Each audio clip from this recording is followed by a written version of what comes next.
Alright, here's also Jinrui Yang, GY 2823.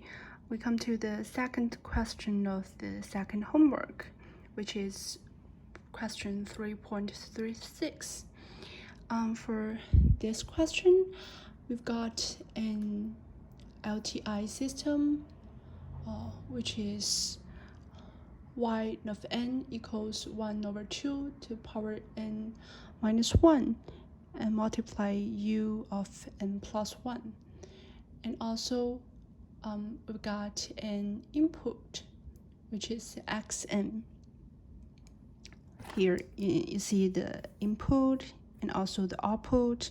The first question is asks us to find the z transform of the system impulse response, which is big H, and plot its pole zero diagram.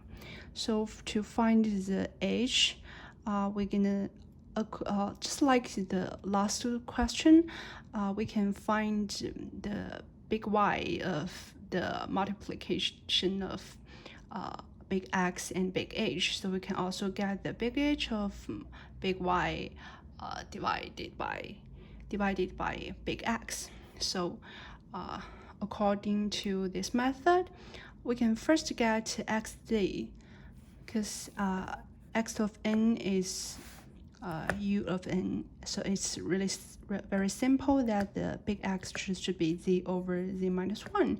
And of course, the ROC should be the module z larger than 1. And from the given yn here, we can also do the, because we should first to make the here the n part and here the n part to be the same, and we've known about the time shift theorem. And so for this step, we can think about to multiply a 4 at here, you see, and then the power n minus 1 of 1 over 2 should be to the power n plus 1. So we can make the two formula to be the same thing. And then, of course, we've already familiar with this kind of n plus 1 and n plus 1, and think about doing the time shift thing.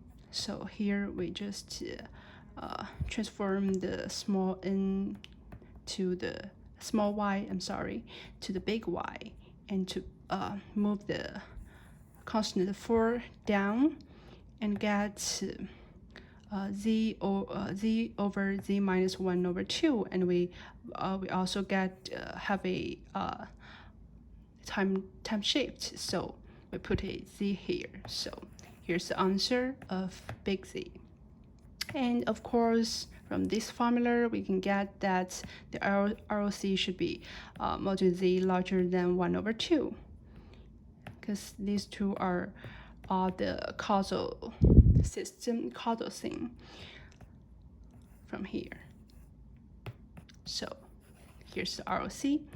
And then we can get the big H from big Y divided by big X.